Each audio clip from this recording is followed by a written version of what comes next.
from our studios in the Southern Food and Beverage Museum in New Orleans, welcome to our Louisiana Eats podcast series, Quick Bites. I'm Poppy Tooker. In 2008, childhood buddies Becker Hall and Renee Luop founded Hogs for the Cause during a casual backyard pig roast. Today, Hogs for the Cause has grown into New Orleans' largest barbecue event, spanning 2 days with 85 teams from across the country competing for the big prize. But the real cause here is pediatric brain cancer.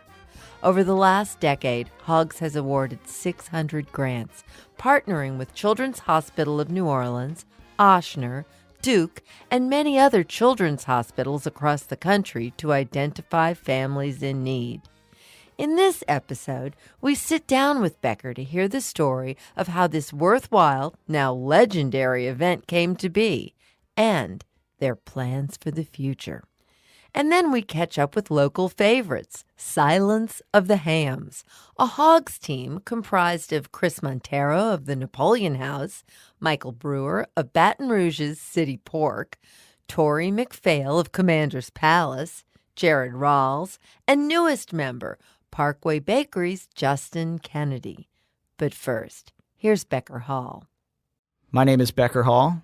I'm the executive director, CEO, and pit boss of Hogs for the Cause. Becker, I'm so happy to have you here in the studio with us. Welcome to Louisiana Eats. Thank you. Appreciate you having me. And congratulations on what a landmark, a decade of Hogs for the Cause. Becker, you and your partner, Renee Luop, started this whole project really as passion for the two of you. Tell me about Renee and why you all started this. Sure. So Hogs actually probably started in its infancy over 30 years ago, being that Renee and I were next-door neighbors growing up our whole lives out in Metairie. So before Hogs got started, we actually created a little competition league called Lee's League, and that's where we really say Hogs got its roots, was our little football competition when we were about 10 years old. And there's actually some playing cards we made that hang in our office right now to this day. That's great. Well, that was the inception, but when did the Hogs come along? So 10 years ago, Renee went away to college on the East Coast, and I went to University of South Carolina. I was working as a stockbroker, and Renee was in law school, and he was clerking at a firm downtown, and I had an office downtown. And I told him, Renee, at the time, you may remember, Renee was writing the Blackened Out blog. That was a really popular blog at the time for a 25-year-old, writing pretty in-depth and well about the food scene in New Orleans. He was the big deal in that blogging world at that time. Yeah, it was crazy that a guy that age kind of had really that depth of knowledge and could relate to people of all ages, and people really wanted to read that content. Now, obviously, with a name like Blackened Out, there's a little more youthful spin on it and some double entendres, if you will. But so at South Carolina, when I was there, was when Lou Holtz was our football coach, and we went 0-21 with the longest losing streak in Division I football. And my friends and I would smoke whole hogs before every single football game. And we always joked that we got more into the pigskin outside the stadium than the one inside the stadium.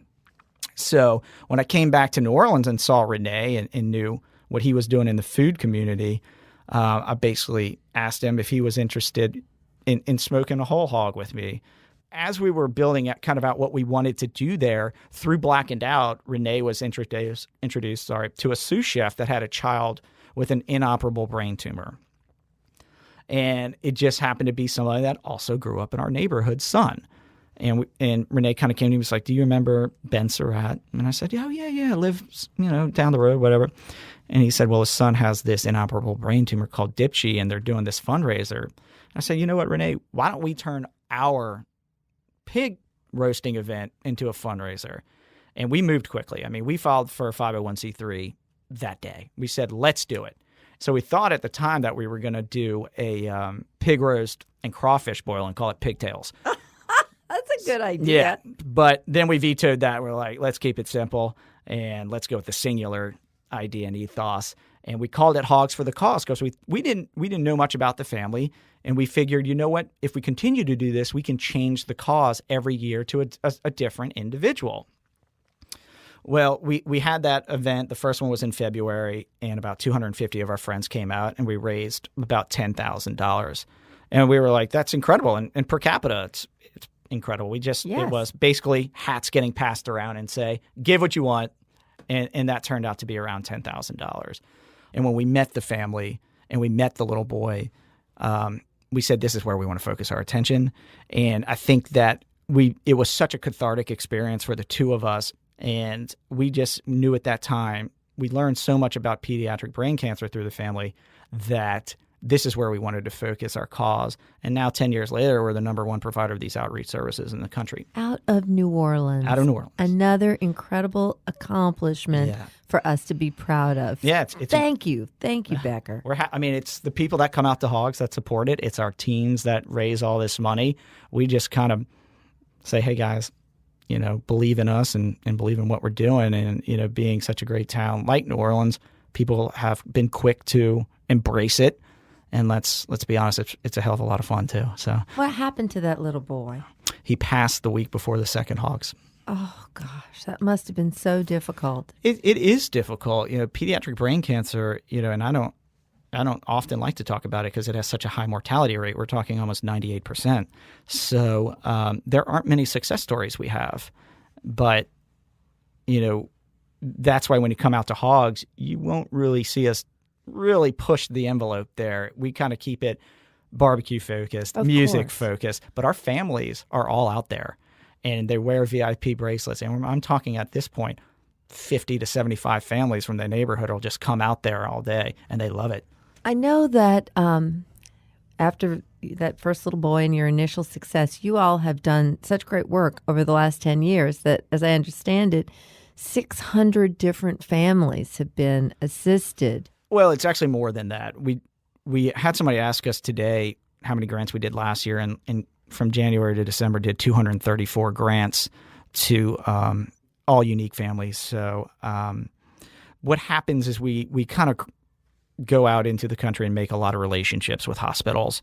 Another way that the word gets around is that we give very sizable grants and we do it very quickly and we vet quickly and families talk. And pediatric brain cancer, unfortunately, is just kind of overtaken leukemia as the number one highest mortality rate among children. I guess because they've really gotten a leg up on leukemia since we were little. They've done an exceptional job with that. That's exactly, it's spot on. So that it's just the relationships that we've kind of crafted, and also the teams that come in from out of state. We donate and develop programs where all those dollars that they raise go back into wherever they're from.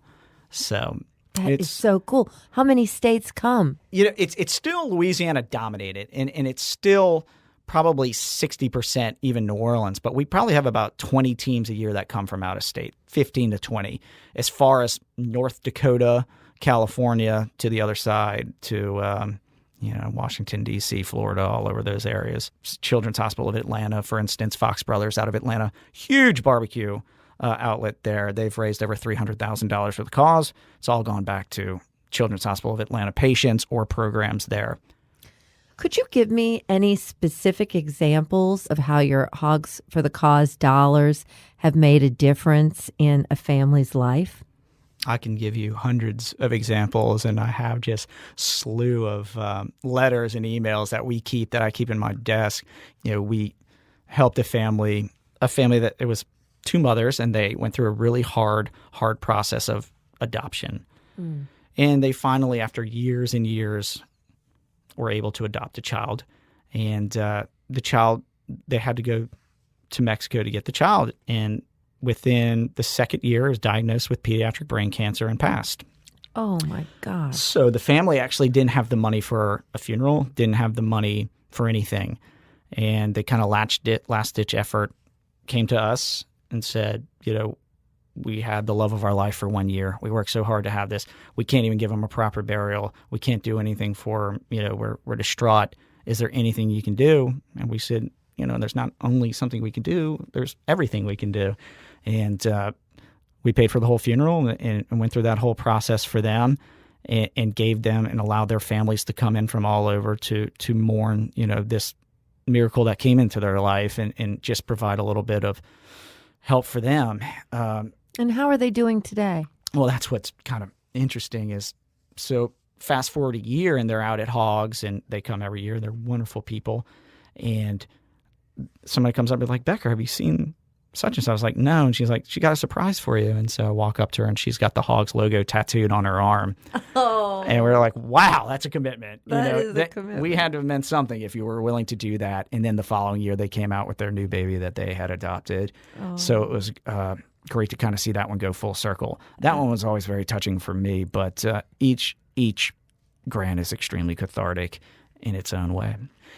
While we're doing this around the country and are the number one provider, we recently made a $2 million commitment to Children's Hospital, where we're building family housing there, which if you're driving around New Orleans or this area, you'll see, Children's Hospital acquired that beautiful campus. They tore the walls down, and they've got these just wonderful houses that are hundreds of years old that we're renovating, and ours is going to be a 14 bedroom house that's going to be able to, outside of pediatric brain cancer, any family that's getting long-term treatment at the hospital will be able to go stay at the Hogs house, which is just 500 yards from the hospital.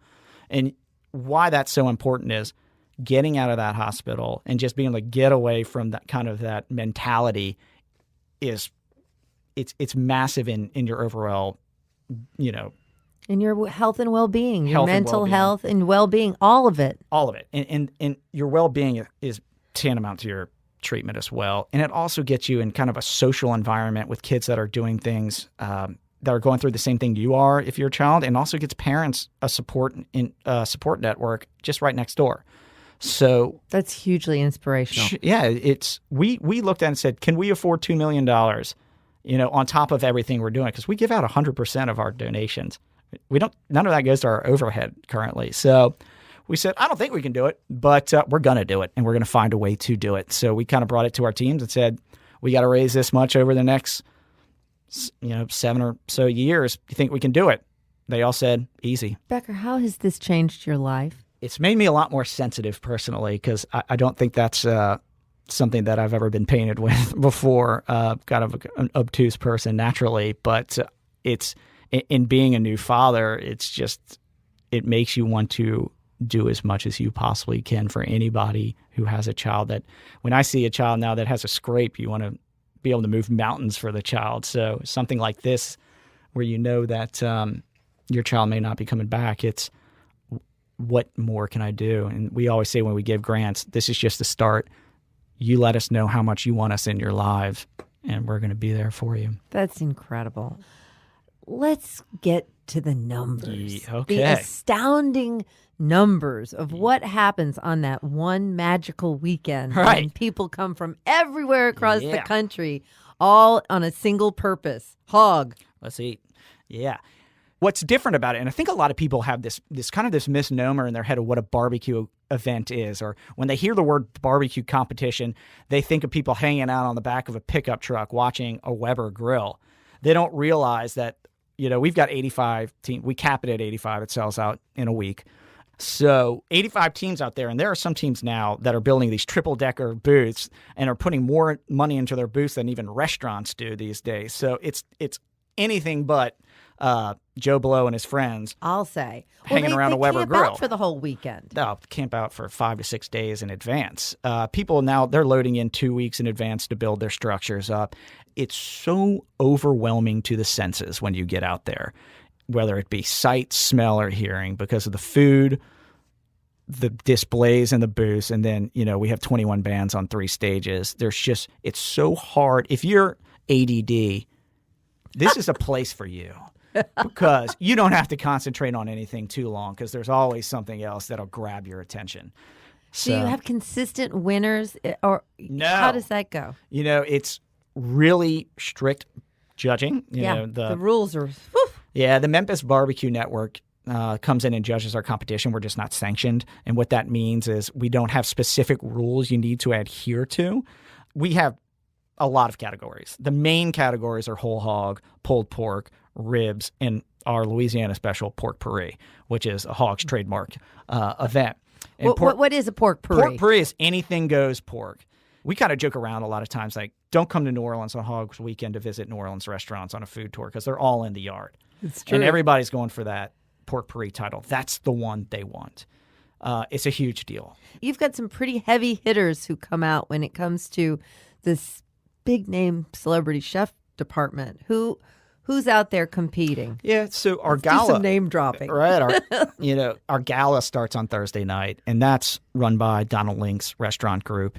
And what they do is they bring in a lot of their friends from around the country. So we usually have about 5 to 7. Pig Slayers. The Pig Slayer, yes. We have about 5 to 7 Beard Awards winners cooking at the gala.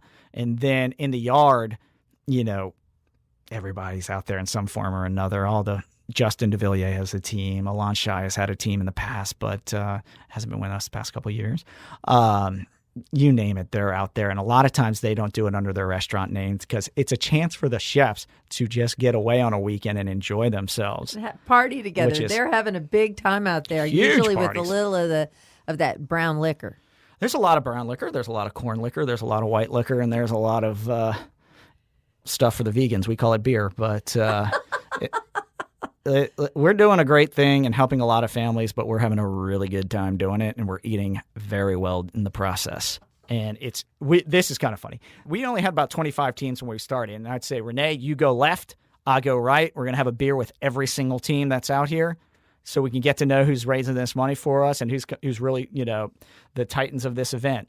So we still, with 85 teams, do that same thing. I say, Renee, you go left, I'll go right. Let's try to have a beer with every team. If it's 44 beers each, so be it. 44 bottles of beer on the wall. That's right. And usually somebody comes around in a golf cart and says, it's 4 a.m., Becker. Renee, get in and get in the RV. You still have a festival to throw. Now, this all sounds pretty sunny and happy, but it hasn't always been sunny. You've had some enormous challenges to keep going with this mission that you've been on. Yeah, sunny's not really the operative word when you think of Hogs. We've unfortunately had, I think, 2 of the worst storms since Katrina on Hogs weekend. And it's in March always. It's always in March. It's been some of the hardest nights of my life, I can tell you that, but we've always found a way to keep it going. And for some reason, Saturday has always been able to get off on the hitch. We've only had to cancel one day.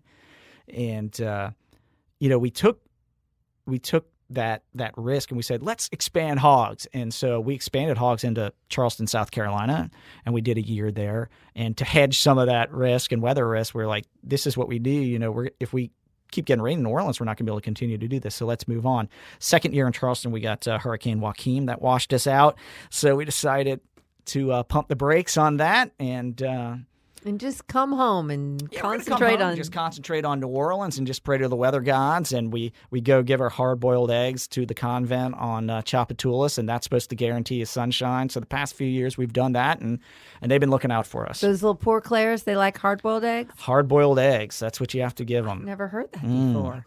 Well, Becker, I'm sure that you cannot pick favorites because there's so many to pick from, but we're going to be talking with the guys later on, and you must have kind of a special place in your heart for the crew that calls themselves the Silence of the Hams. Silence of the Hams. Of the Hams. Yes. Forgive my English. Great guys. And, Beard Award chef on that team as well. Just made up of several great chefs. But they do an event every single year also in Lake Tahoe where they raise money for Hogs. And then from there, they kind of got out there and said, let's do more. And that's the great thing about these teams. It's that attitude. And they're always saying, let's do more. I think it's the nature of barbecue. It's no mistake that it's one of the most competitive food groups in the United States. It's competitive, but I can tell you this from having traveled around the country and really got to know a lot of the barbecue people in this USA of ours is it's camaraderie first in barbecue. They will support each other to the bitter end before they try to take another one out, which is weird, especially in food because it's survival of the fittest. And anywhere I go, it's usually the guys all play ball together. So that's great. It's impressive. Becker, give me the numbers. So we started 10 years ago with 200 people, and now we're up to about 30,000 people attend Hogs over the 2 days. And we're at 85 teams, and every team is out there selling barbecue on Saturday of the event. That's on Saturday. One of the drawbacks that we've had, though, is that we're always during Lent. And New Orleans being a very Catholic town, Friday night, we always thought, well, people don't really want to eat barbecue on Friday night in New Orleans. We're wrong. They do. Heathens. They're heathens, or they get their one time, or I'm not a Catholic, the so Pope I gave don't know us the a rules. dispensation, Right, a long time ago on Fridays. So we had to say, well, we got to do something new, because what a lot of people don't realize is barbecue takes 18 to 24 hours to make, and these teams are still setting up, and they're just like you and me. They have real jobs, and they're not professional barbecuers. There's no way we can ask them to come out and spend more time. So this year, and it's the first year we're doing this, and I think it's going to be pretty big, is Friday night at Hogs is now Bacon Night at Hogs.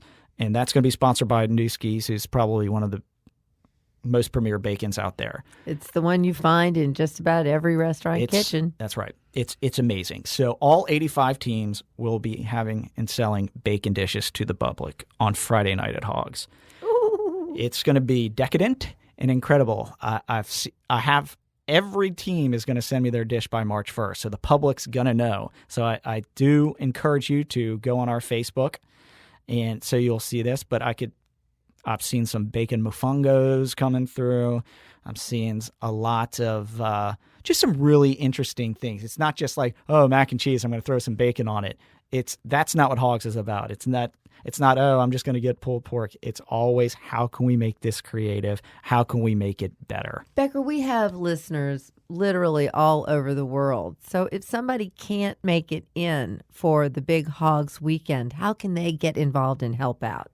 Showing your support is really by helping the charity. If you can't come to the event, I would encourage doing whatever it takes to come to this event, because I will tell you, I get also inbounds from people all over the country, even the world. I got an email from Sweden today. We have people that come in from Norway every single year for this event. You come once, you're going to be hooked.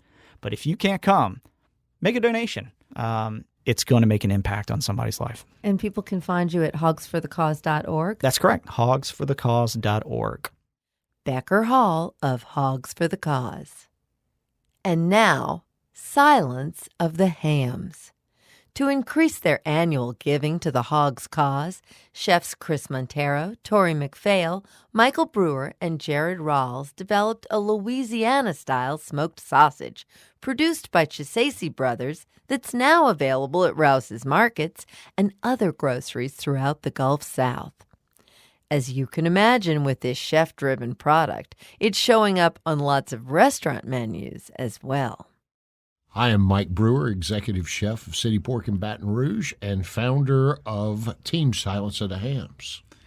And I am Chris Montero of the Ralph Brennan Restaurant Group, presently at the Napoleon House, also a team member of Silence of the Hams, a charter member. But today we want to introduce our newest member, the infamous Justin Kennedy. Say hello to everybody. All right. Hey, gang. I'm Justin Kennedy with Parkway Bakery and Tavern. I run the joint with my uncle and my mother and great staff. And, yeah, these guys swindled me into being part of the team, and I'm loving every bit of it. But we're going to see this week we got something big coming up, and then for sure Hogs the end of March, which is the big finale. I have to mention we're missing an appendage. Yes. All right. Michael, you want to tell us Yeah, not here today our again? brother Tori McPhail from Commander's Palace, another one of our charter members, and Jared Rawls from La Boca Steakhouse, formerly La Boca Steakhouse, and he's out on, I guess, walkabout. Yeah, Is that a good? We're calling him a word? legacy now. Yeah. He's a legacy member. He was an original, but he's on the road. Yeah. And so, Justin, you are here in his stead now. You're the fourth member of the pillars of the Silence of the Hams. Right. I've always been kind of like a benchman. I've always sat on the bench, and every year someone, these are all big money, they're always on the TV shows, and they can't make some events. So I was the stand-in, right? Right. So I've stood in for Tori a couple of times, and I've stood in for Chris once. And when they, Jared announced he was leaving, I said they some crazy way they said, man, maybe we should get Justin since I've been around, So we're grooming him. Right. So they're grooming this young pup, this young piglet. The young He's our comic relief. Well, I am really impressed, and I'm really thrilled to be scooping this information right here on a Louisiana Eats podcast. So thank you for bringing the piglet along. And We're glad to be here. Michael, tell me how this whole thing started. What's the origin of Silence of the Hams? Love the name. I was actually at a Christmas party about 6 years ago, and one of the guests there mentioned Hogs for the Cause. Now, I'd been to all of the Hogs for the Cause, even when they started out at the Fly 10 years ago. And this friend of mine said, I want to start a team, and just really never followed up on it. So I had just opened the sandwich inside Chicky-Wawa, and I called the guys at Hogs for the Cause and said, I want to put a team in. And they said, just pay a couple of bucks, give us a name, and get your guys together. So I reached out to Chris, who is my wife and his wife are long-term friends, so I knew him from there. Reached out to Jared and to Tori. I used to work at Commander's Palace with him. And that sort of, they all said, let's do it. So the first year we went out with no direction, we had a few skills, but not very much Not when enough. it came to smoking pigs and that kind of thing. And we got stuck in the mud and the rain out there. And my fondest memory was Jared Rawls and Tori McPhail with their feet propped up on our little Kahachina, passed out in the smoke about 5 o'clock in the morning. So They were getting smoked at 5 o'clock in the morning. they huh? were. That's it. And that year our name was the Brew Crew because we didn't figure of anything else. So Jared and Chris, I believe, came to us and said, hey, we need to change our name. And the girls were around, and they said, well, how about Swine Lake? And we'll wear pink tutus. And we were all about being Swine Lake. And then Jared said, I ain't wearing no damn tutu. How about Silence of the Hams? And it stuck, and we've moved forward with that. And this is our fifth year, fifth or sixth We year can never get the year right, to but participate. it's been a while. Yeah, we've been doing it for a while. And it's important to mention, though, we were very embarrassed in year one. We had a pop-up folding tent and a folding table. Right, that was What our were you fish pot. thinking? And a crawfish pot, which we just had a lot of fun. But we decided to get serious in year two. We went out the second year. We decided to go big. We got a 40 by 40 tent. We went all in. We brought smokers out, and that, I believe, was the year that it rained sideways through the Rained tent. sideways. We thought we were going to die. Chris and I spent the night in the tent next door watching the replay of the Saints Super Bowl while the rain came through sideways in the tent.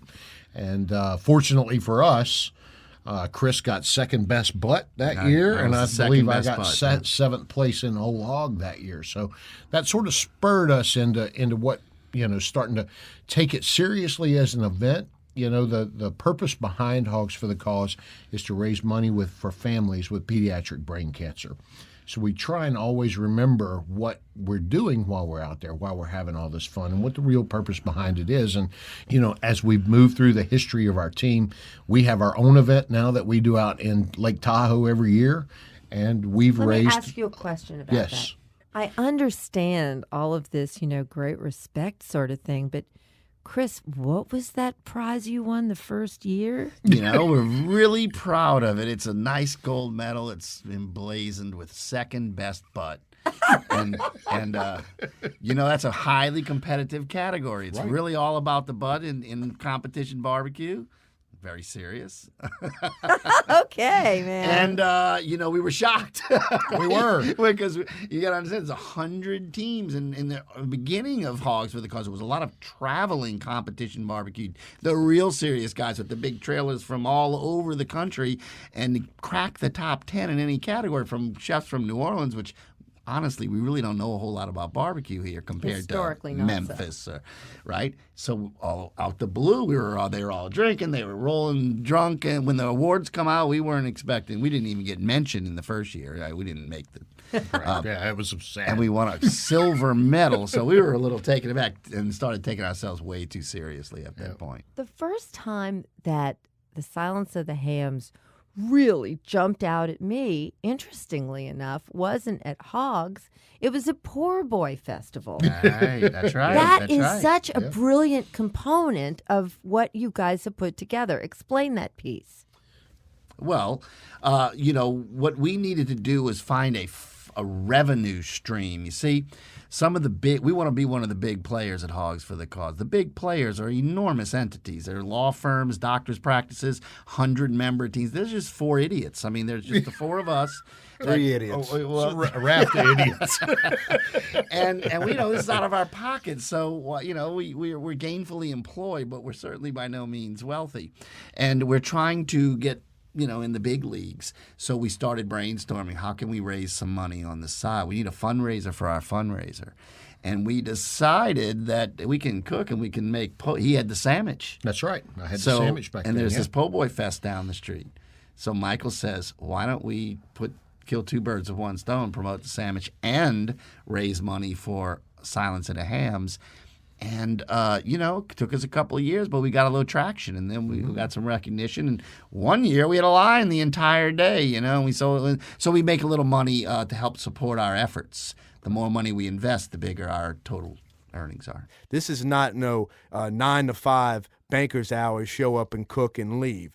This is, you got to show up. This is like camping. You got to show up at set up 3 days before. You got to show up at 5 in the afternoon or in that morning, Friday, all night. This dude, Brewer, he had 3 different thermometers going on in the cheek, in the ass of this. The butt. That would be the butt. In the butt, in the ear. He had thermometers all in this thing, and just because this had to be the right temp and that had to be the right temp, and just showing you how serious it is. And I've seen these guys cook in hot boxes they've retrofitted to smokers. I've seen them cook in a damn claw bathtub, turn that into a smoker.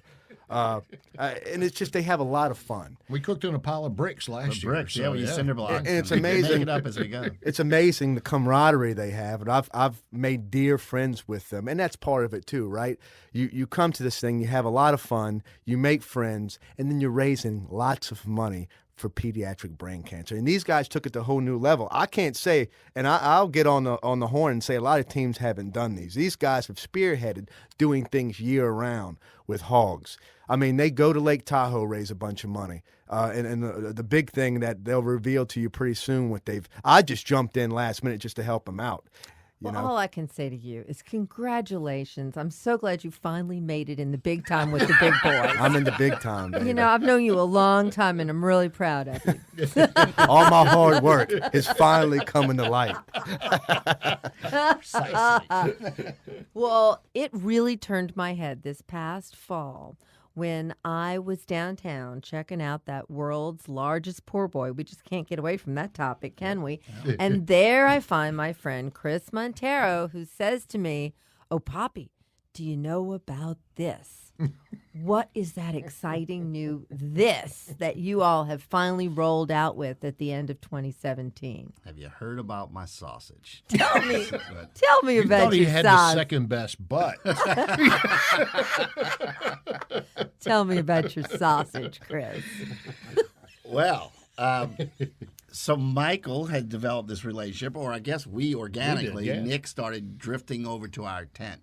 Nick Chisasi from Nick the Chisasi Chisasi. Brothers, world famous producer of New Orleans' most famous ham, and he enjoyed hanging out with us. He kind of he would donate ham to our Po' Boy Festival and made a wonderful Cuban sandwich. He's been a big supporter, and he lo and behold says, and this keeps happening. It's so bizarre with other entities too.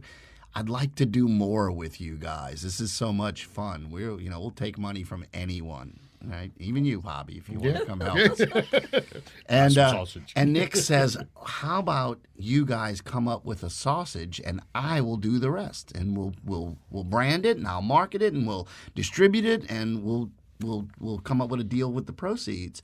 And we went, "Wow, what a great idea!" And like Mike said, it took a while, but Brewer's he's the chemist, right? He's the one he's doing his hot tub in the backyard and at home, and he kept coming over to Napoleon House and bringing different blends of seasonings. I don't know, a month or two. Yeah. We kept tasting it and tweaking it and sending it to Tori, and Tori would send it back to us. It was crazy. All the while, though, I must admit we were kind of like, yeah, really, we'll see, right? Because it's kind of a big enterprise, huge undertaking, right? To go retail and distribute it nationally. So we get a lot of offers from people, and a lot of them don't come to fruition. But then Nick kept saying, no, let's get this done. I want to get it out there. And we came up with a product that we think is absolutely fantastic. Tell me about it. Really good. Why don't you, Michael, you tell us about the recipe and how we came up with it and what it involves. Well, so the fun part of this whole deal was, I was working at Morton Steakhouse at the time, and I'd go in early and I would case sausage, and the GM would be like, "What the hell are you doing over there?" I was like, "Don't worry about this. This doesn't involve you." So I came up with this contraption. I'm an electrical engineer by degree, so I'm always tinkering around with stuff. So I came up with this contraption where I could smoke sausage on a stovetop. So I would smoke 5 or 6 links and run them around. I felt like a Domino's pizza delivery guy driving from Napoleon House to La Boca Steakhouse to Commander's and then back to Morton's and all this around. So we finally come out. When I was a child, I had this Monroeville, Alabama sausage. It's the best sausage I'd ever had. So when I started trying to put this sausage together, that was the flavor profile I was shooting for. So we finally get it right, what we like, and we take it to Nick Chisaisi and the folks over at Chisaisi Brothers, and they tasted it and said, "This isn't going to work." Thanks a lot. What's wrong with it? What was the problem? Well, the fat content was wrong. The case was too hard. I oversmoked, all this kind of stuff. So we did some more, trials and tribulations and testing and, some of that alchemy back there in the back and the dark sciences and all this kind of thing. And so we finally come up with this product, and Nick says, well, the only problem we have is to do a trial run in our factory, we have to run 600 pounds at a minimum.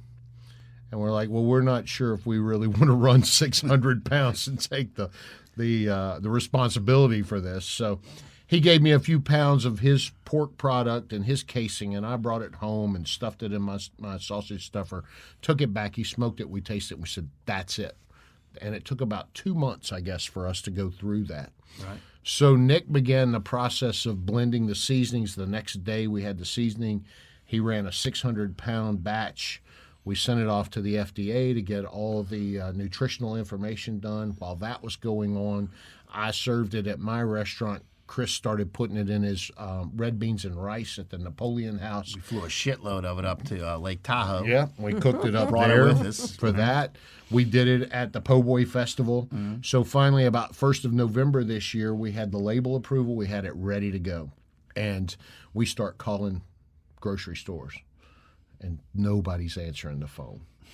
And Yeah, so, it's hard to just waltz into a grocery. It is. And be a vendor. That's know not. people, though. Yeah, We I still know. couldn't That's get the him to answer the phone. He's got pictures hanging up in grocery stores around the city. Chris does, and I don't know. Do you have any? I don't have any hanging up anywhere. In the bathroom. I In the think. bathroom, yeah. Mine's in the post office. I think is where mine is. Yeah. So we start trying to make this happen, and finally we get a call from Rouse's, our friends over there, and they said, "Look, we want your sausage. No, we don't want anything about your second best butt, but we want your sausage." So we went to those guys, and they have graciously put it in 54 out of their 55 stores. Incredible. The only one that doesn't have it is the Rouse's in the French Quarter. The labeling is New Orleans Smoked sausage, hogs for the cause. We're on the sides. You can find all of us and our story of our team. But that's what you want to look for. New Orleans style smoked sausage by Hogs for the cause. The label sort of looks like a cutting board. It's got the little Chisaisi's pig down in the bottom right, and it's got the Hogs for the Cause logo right at the top. So it's pretty easy to spot.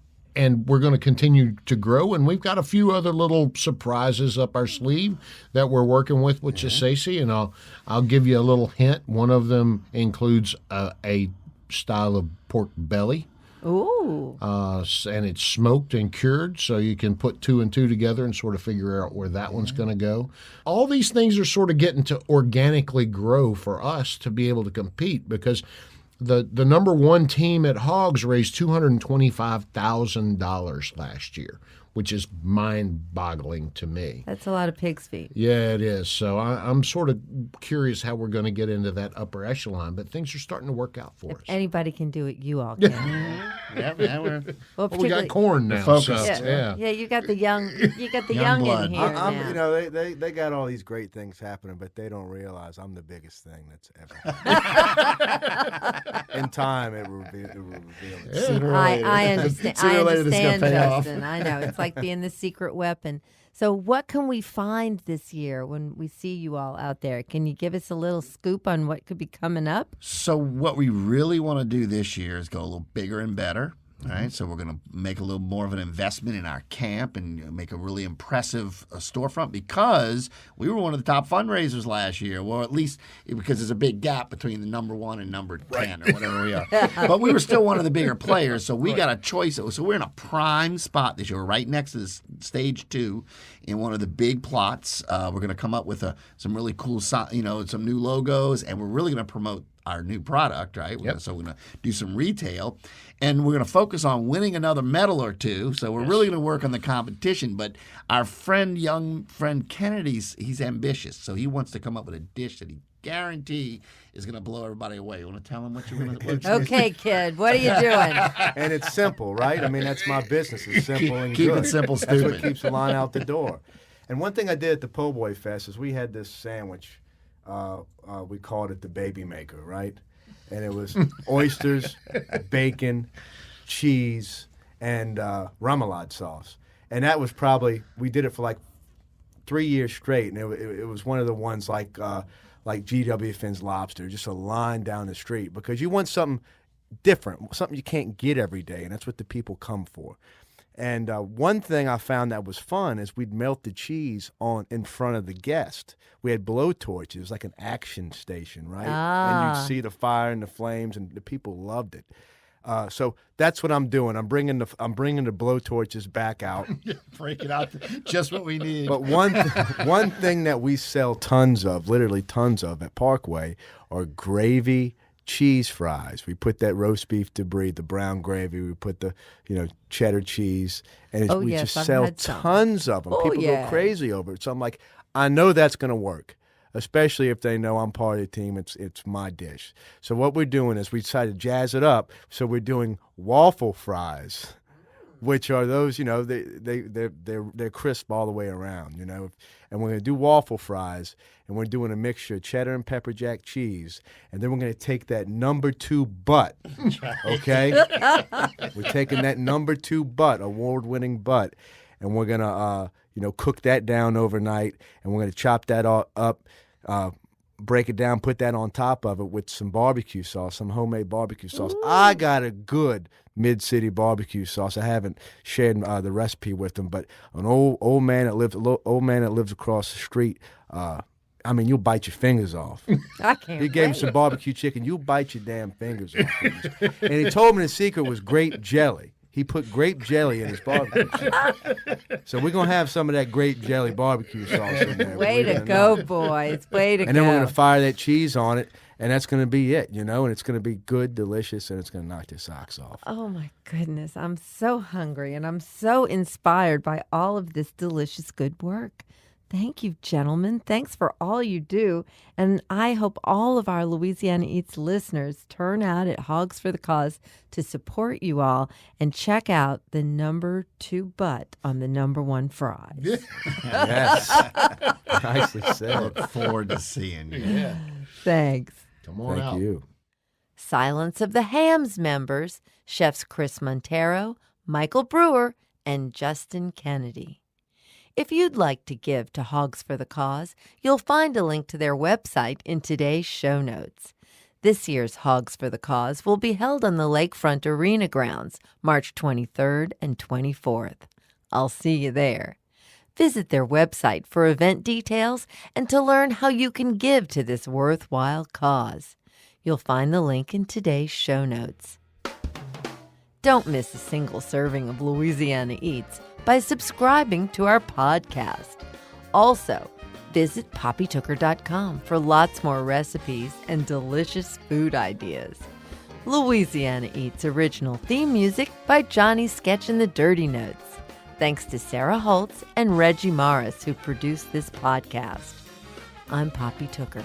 Thanks for listening, and thanks to our major sponsors, Camellia Bean, Zatarans, French Market Coffee, and Rouse's Markets.